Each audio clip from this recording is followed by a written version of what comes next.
Hello, good afternoon, everyone. Thanks for joining us. Today we've got our webinar, Exploring Mental Health Triggers with Essentially Human. Before I introduce our guest speakers, I'm going to go through a few housekeeping bits. So for those of you who don't know me, I'm Kat Shaw. I'm the Marketing and Communications Officer at the British Pest Control Association. I normally lurk in the background for these things, but today I'll be introducing our speakers and I'll be joining us at the end as well for a Q&A session with them. So before that, let's go through a few little bits and bobs. We can't hear you or see you, as always. But if you have any questions, you can pop them in the little Q&A box for our speakers at the end, and we're going to go through those at the end. Any technical issues, and if you just want to chat amongst yourselves, you can use the chat function for that. So Q&A box for the questions, chat function for any technical issues and just to talk amongst yourselves. I'll be monitoring that as well. So if you have any questions for me about sound or any camera issues, anything like that, just pop those in there. What else? So CPD points today. There's one CPD point for the hour. If you are watching this live, those points will be added automatically for you. If you're watching it pre-recorded, so this will go on our YouTube channel at the end, and it'll go on our website. So if you're watching this pre-recorded, you will have to add those points yourself. Let me see, are there any more? No, I don't think there's anything else to go through housekeeping-wise. So without further ado, I'm going to introduce our guest speakers. So today we've got Karen and Lewis joining us from Essentially Human. So I'm just going to ask them to start their video.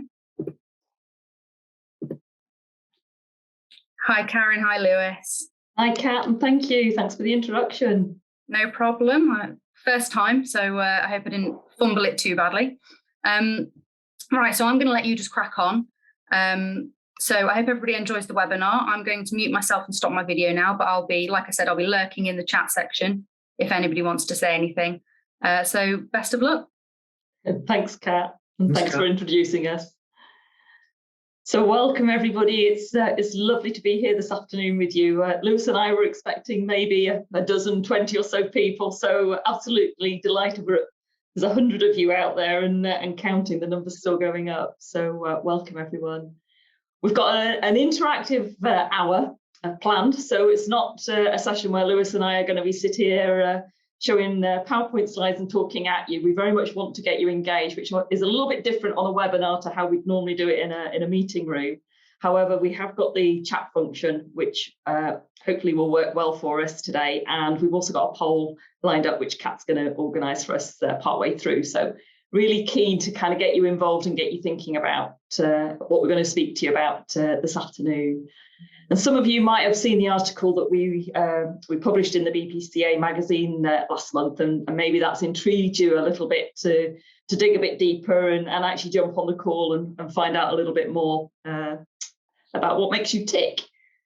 Before we go into that, we'll just share a little bit about ourselves and what brings us here. So Lewis and I started Essentially Human really to support leaders create workplaces that feel human.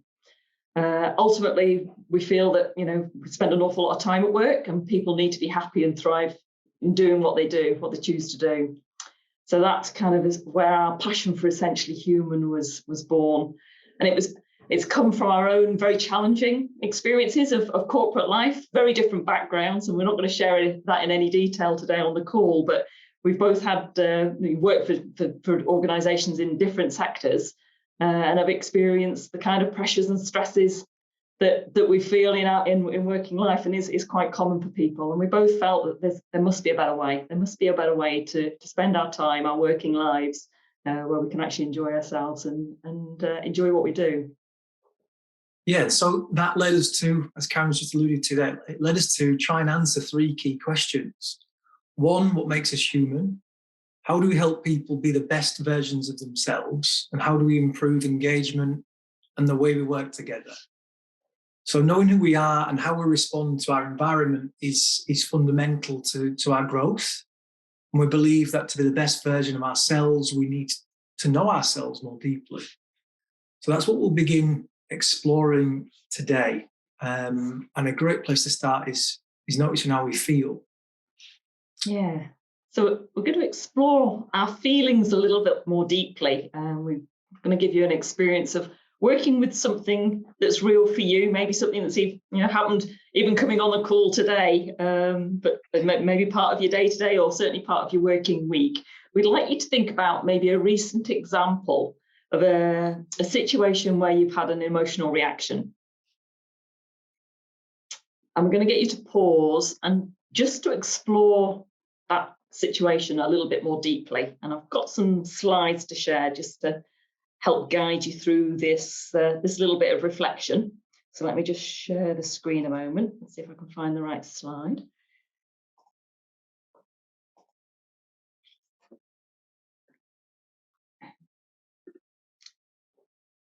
Great. So I'm going to kick off just thinking about that recent situation where you reacted emotionally. What happened? Just maybe something earlier today, something earlier in the week. Could be anything. We'd like you to try and, if you can, capture some examples in the chat box. And you get to choose what you share. It doesn't have to be anything big or anything you don't feel comfortable contributing, but just something that made you react emotionally.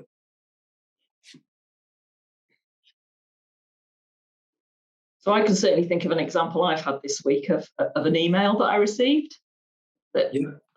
Road rage. That I had a bit of a reaction to. A bit of road rage, yeah. That's a common one. I think we all find that moment in traffic where we get cut up by somebody, or finding ourselves having to wait again at a set of traffic lights. Absolutely. What else? Might we have had a reaction to? Reacted to an email. Yeah, it's a common one. What else? What other situations have we had this week?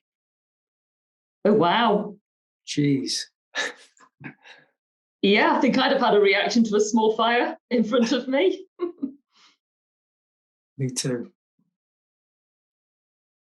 Anything else in a work context? IT problems, yeah, drive me mad. They do, don't they? Christmas parties, I think Christmas in general for some of us.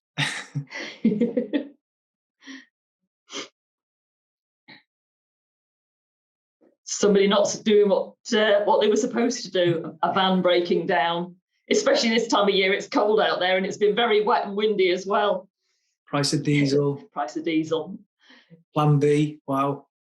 Yeah, things going on in the news. There's lots of things I'm reacting to that are going on in the news right now. Yeah, people's differing views around COVID tests, COVID vaccinations. That's causing quite a lot of us to have emotional reactions. It's polarizing people again, isn't it? Yeah, mixing with large crowds in London. My son's just had a narrow escape. He was due to be at a Christmas party last week, and he decided for various reasons that he wasn't going. Virtually everybody who went to the party now has COVID. Some great examples. And there are a range of emotional reactions for different things. Van broke down, lack of communication. Yeah. So where we're going to get you to go now, if I can get the slides to change. Other people's behaviour in the workplace, yeah. Next part of this is, in the moment, how did you feel? So at the moment, what was that emotional reaction? What was the feeling that it left you with? So let's see if we can actually pinpoint some feelings in the chat box now. So anxious, yeah, angry, disappointed, yeah, frustration, annoyed, a lot of frustration. Oh yeah, missing loved ones, sadness, yeah. Surprised. Was that the one with the fire? I would imagine so, yeah. People that I'd have been horrified.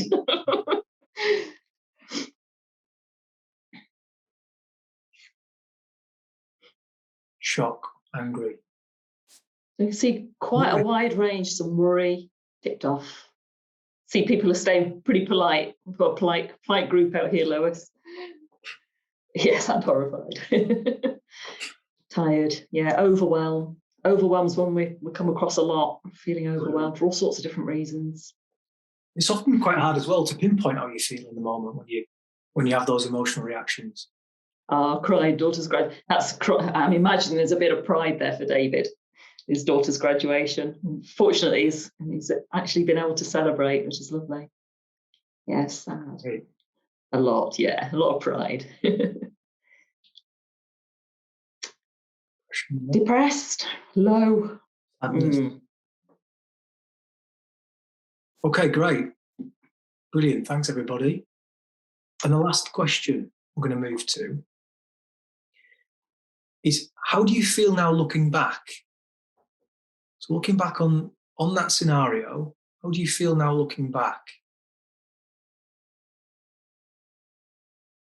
Still angry? Still angry. Yeah. Relieved. Relieved? It's all fixable. Yeah. Could have handled things better. Not very different. It's going to be situational. Hope it doesn't repeat. Sure that, is it Robert with his fire? Hope that doesn't repeat as well. Absolutely, yeah. Can accept that it's a part of life. An acceptance there.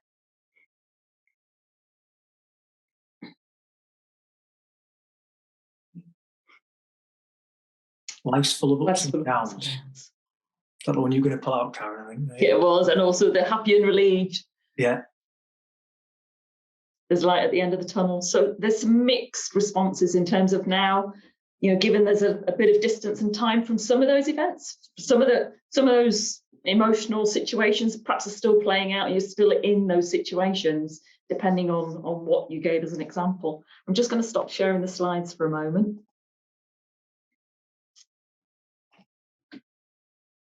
I'm pleased you was able to put the fire out, Robert. Did you get that? I missed that in the chat. Oh, yeah. All safe. Fire out without loss of life. All safe. It's interestingly, it's somewhat lighter as a whole. When you look back on a situation, the feelings are somewhat lighter. Kat, if you've managed to pull the poll together, we'd like to just, people that were monitoring the chat there and just noticing the experiences that were being shared originally after the first question. Have we got the poll there? Have we got a poll there ready to go up, Kat? Yeah, so what did you notice? Did you notice the examples that you gave? Were they negative or positive? And just choose. Let's see if we get a sense of how many of you chose a negative situation, how many of you chose positive situations. And some of you may have shared them, some of you may have not, but we asked for an emotional reaction. How many of you chose negative and how many of you chose positive? And if you can see the poll, can people see the poll results, Kat, or is it just Lewis and I that can see the poll results at the moment? Once the poll's ended, I'll share the results with everyone if you want me to. Okay, super. Yeah, we'll do that in a moment. Let's just give people another few seconds.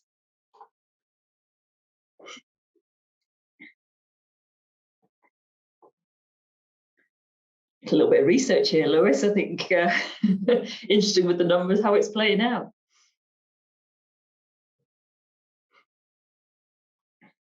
Okay, we seem to have slowed right down, Kat. I think we're probably good to go. Oh, a few more coming in.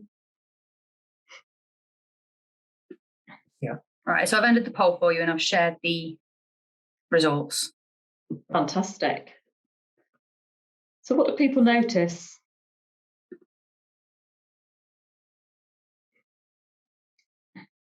Again, maybe not surprisingly, maybe surprise in terms of how much swayed towards the negative end of the poll.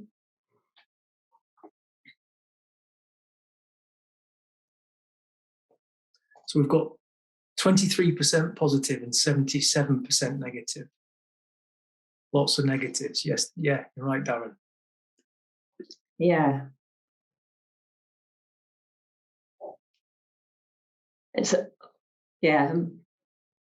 So in terms of the thinking about those negative emotions, just reflect, how do your emotions affect your actions? Again, just thinking about your own experience, maybe that you shared in the example we've just done.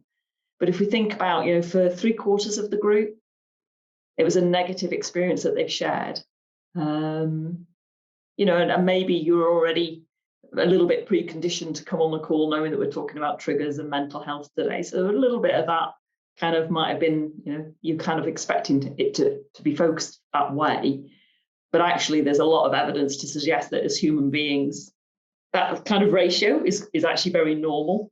That for 75% of the time, we kind of have this negative cloud hanging around us in terms of our mental chatter and what we focus on and what we think about. So just thinking about those emotions, those negative emotions, how do they affect your actions? Again, maybe get some examples in the chat of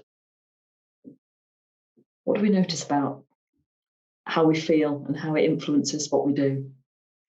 How do our emotions affect the way we show up?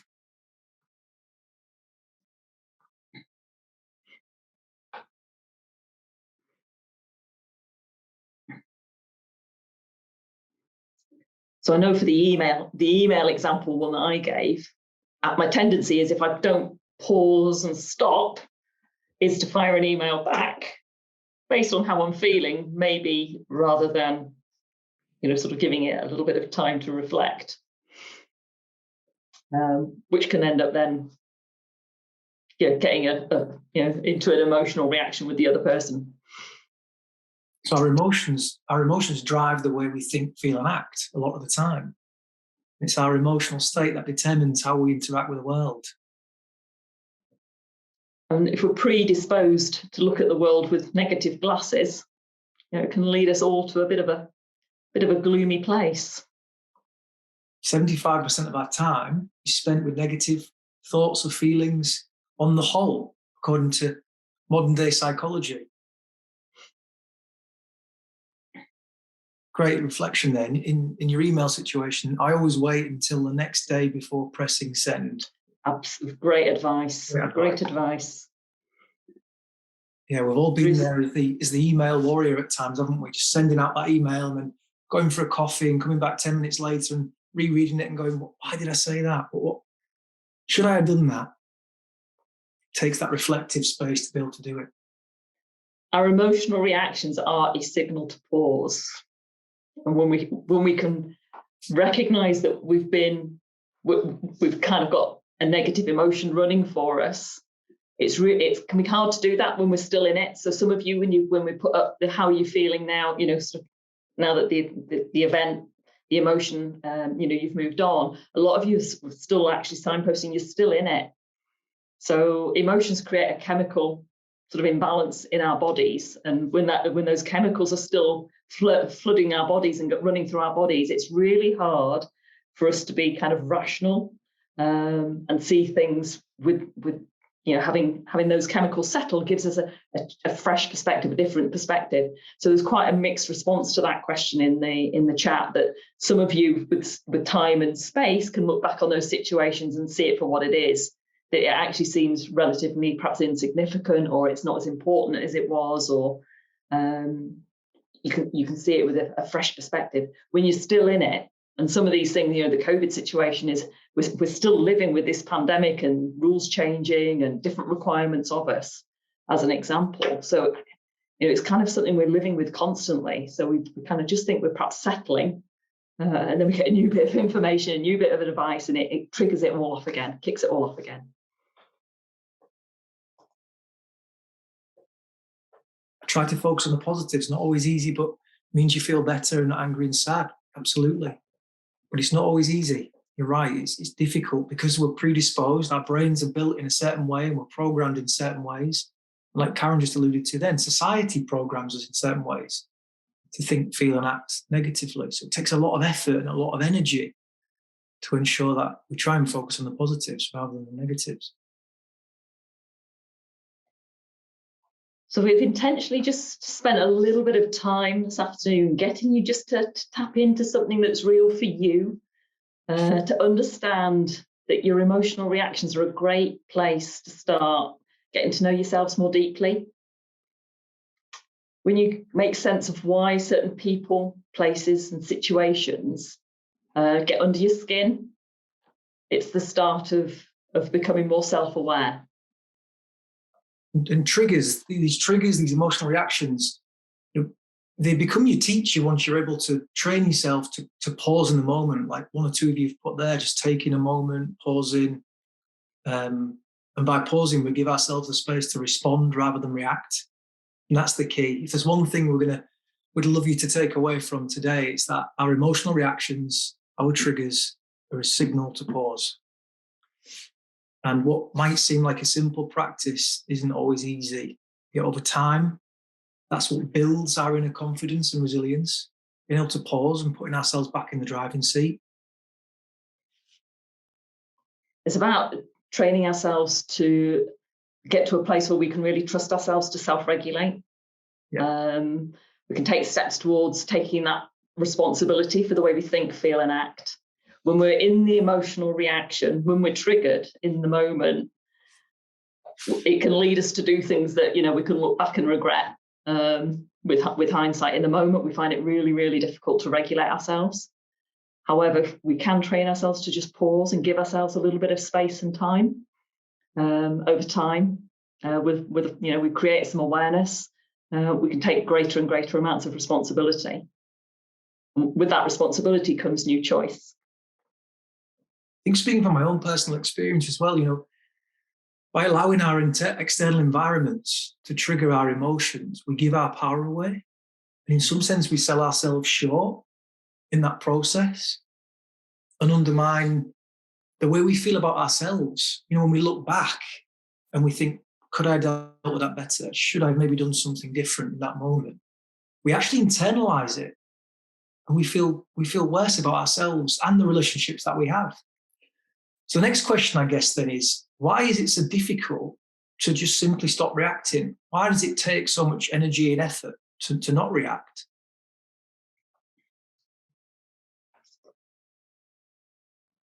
Any thoughts on that in terms of maybe capturing some of your thoughts in the chat for us? Why do we find it difficult to stop reacting?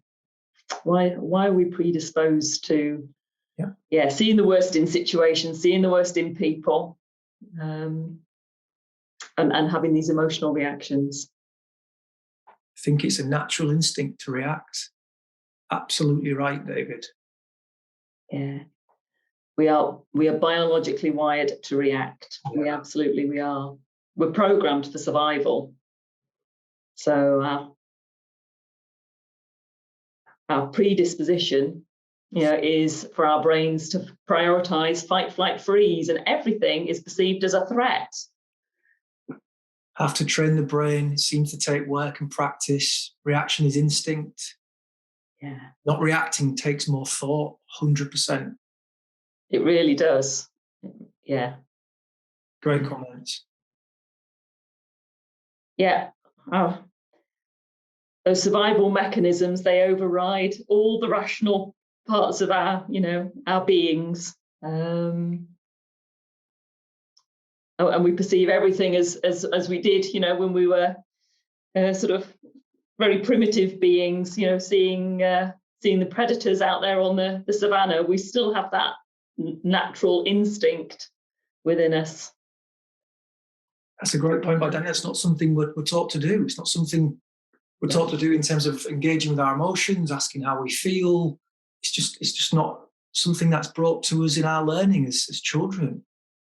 But there is a piece of our brain that actually acts 5 times faster and 1,000,000 times more powerful than any other part of your brain. And that is the survival mechanism in there. It prioritizes our fight, flight, or hide response. And it's what made our ancestors run from predators on the savannah. But the interesting thing, like some of you've kind of captured in your comments, is, our home lives, places of work, the relationships that we have are the equivalent of our modern day savannah. And our biology hasn't changed, but our environments have. So in some sense, we're predisposed to sabotage ourselves. It takes so much thought and energy to override that. Which is why we can't be logical in the moment. I've just seen the comment there we can't, because that part of our brain is that primitive part of our brain overrides any logic. It reacts so quickly. We haven't got a chance to kick in the logical part of our brain, the rational part of our brain. So our reactions then are fueled by something within us. Yes, things happen externally. Life challenges us. Be it plan B, be it whatever it might be it, fire or whatever. But there's always something in our external lives that are triggering us. But really what they're triggering is something within our brains, something within our bodies. So the next question, I guess, is where do our emotional reactions, where do those emotions come from? And how much control do we have over the way we feel?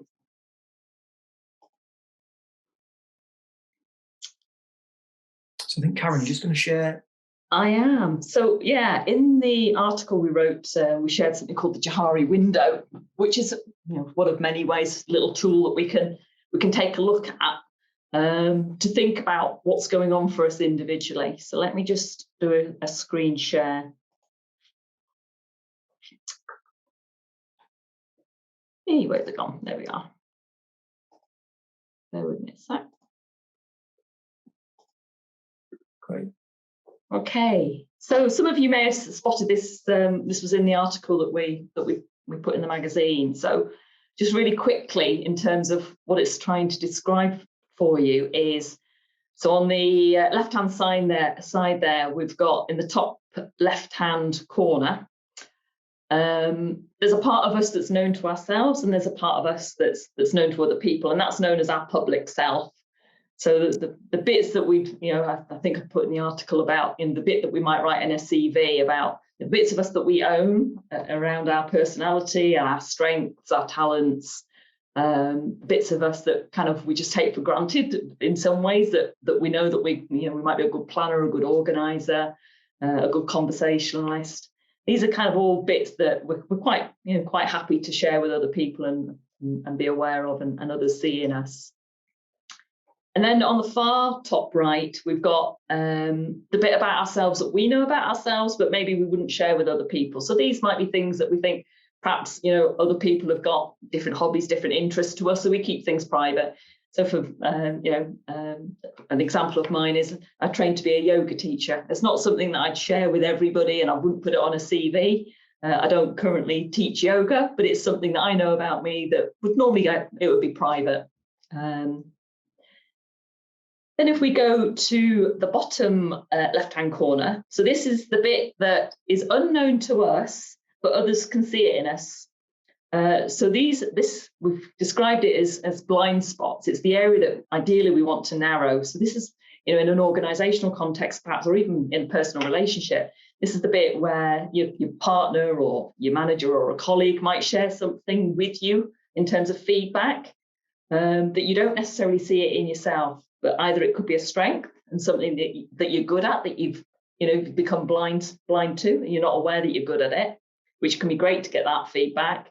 And conversely, it might be something that other people find very irritating about you, and we can perhaps deny and get uncomfortable with that kind of feedback if people are sharing things that are unknown to us. We haven't realised that perhaps we've got a habit of turning up late for meetings or something. Somebody highlights it to us, and I can feel a bit uncomfortable getting that feedback, but when we have the feedback, we can see it. Yeah, I can see that it's true about me. It is something, my timekeeping's not great. And then the final box is that bottom right-hand box. So this is the bit that I guess is the hardest in some ways for us to work on, because this is the part of ourselves that's unknown to us, and it's also unknown to other people. And actually, it's probably the biggest chunk of who we are. So much of what we do comes from a place of habit, from instinct, from programming, conditioning. We have a sense that everybody thinks like we think, and everybody does things the way we do things, and we're often not conscious that actually that's not the case, that we all have we're predisposed to certain patterns, certain programs that are running in the background unconsciously most of the time, that influence the way we think, the way we feel, and the way we act. It's what's stored unconsciously that fuels our emotional reactions. It fuels what triggers us.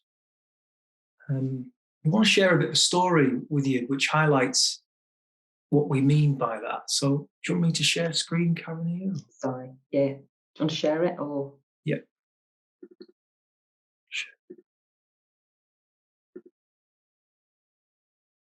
So I'll read it out and we can kind of go through it together. So it's a quote by Nat Han. A monk decides to meditate alone, away from his monastery. He takes a boat to the middle of the lake, closes his eyes, and begins to meditate. After a few hours of undisturbed silence, he suddenly feels the blow of another boat hitting his own. With his eyes still closed, he feels his anger build.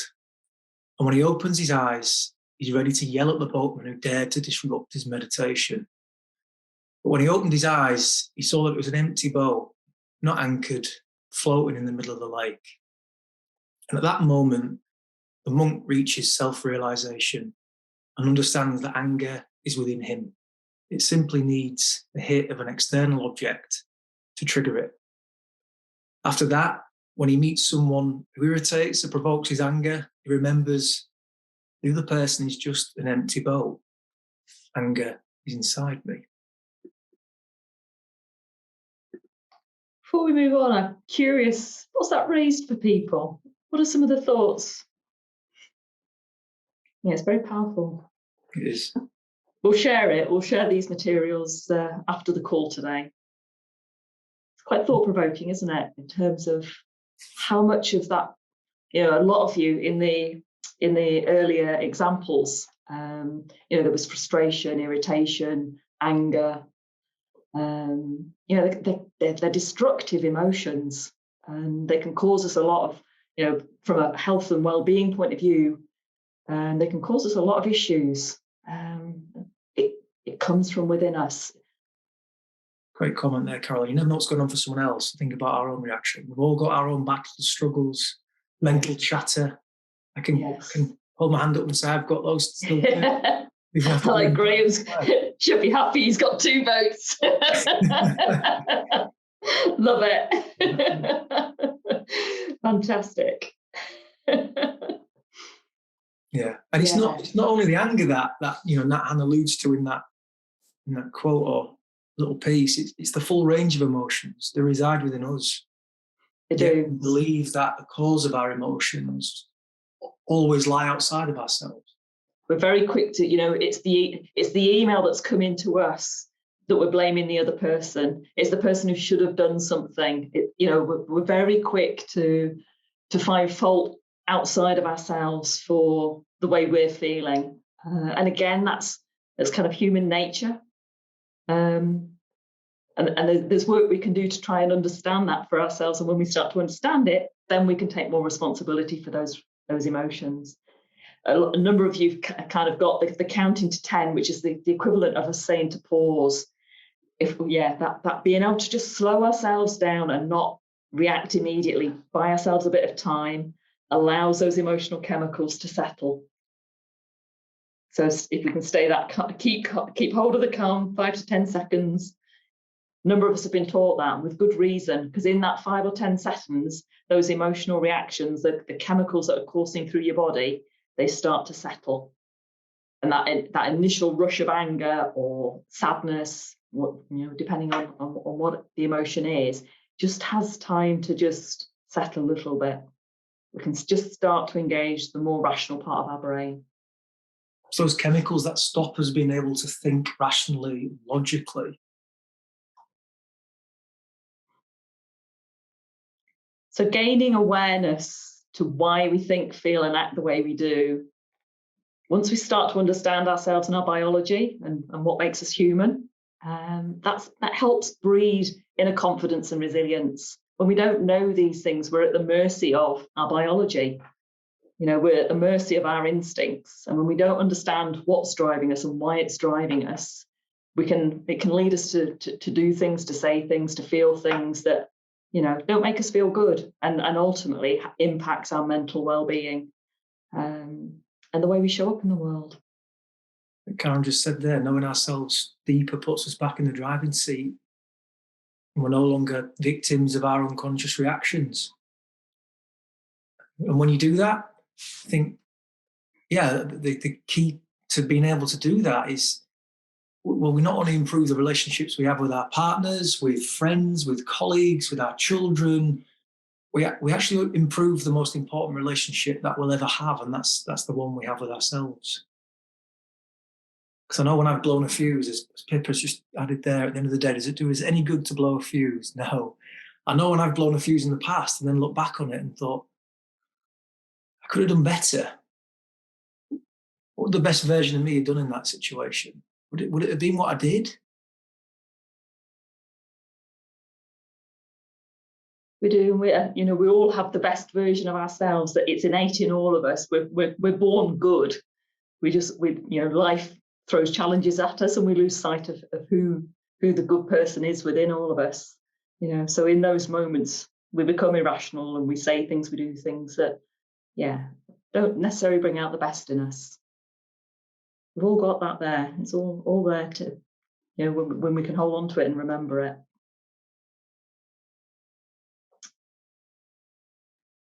So we're I've just got a slide to share now in terms of, for those of you who are curious and would, curious to find out a little bit more about what does make you tick.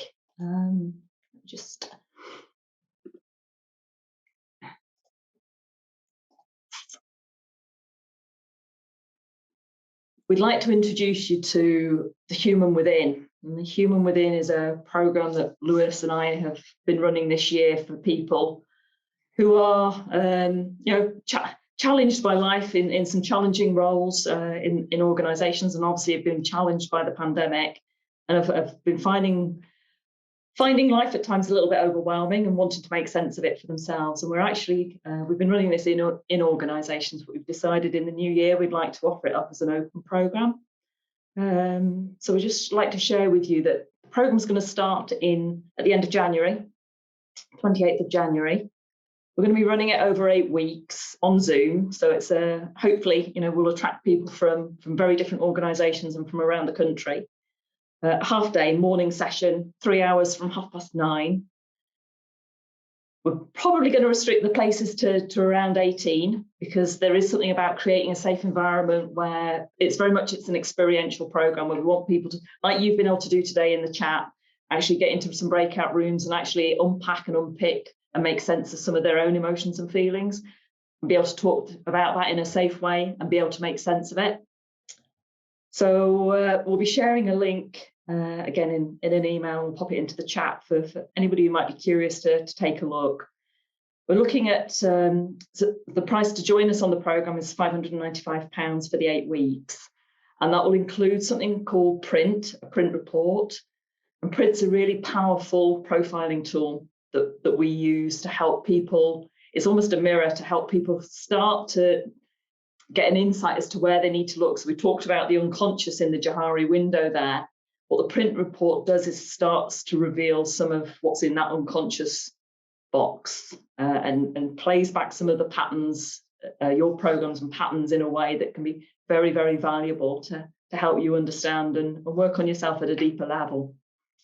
So hopefully that will whet some of your appetites, and maybe you'll be interested and intrigued to find out more. So we'll share the link with you after the session, or Kat will.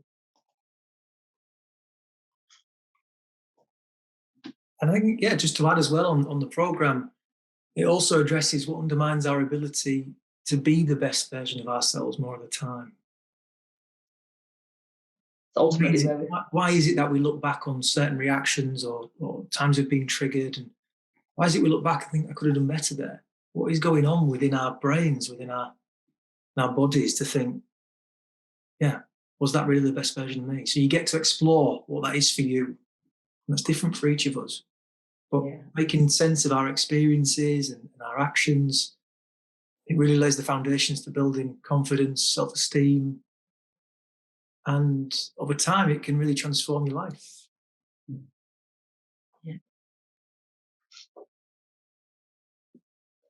So we'd love to see some of you on that session in January. And in the meantime, very happy to open up now and see if there's any questions and have hopefully a little bit of a conversation dialogue, maybe see some other faces if that's possible.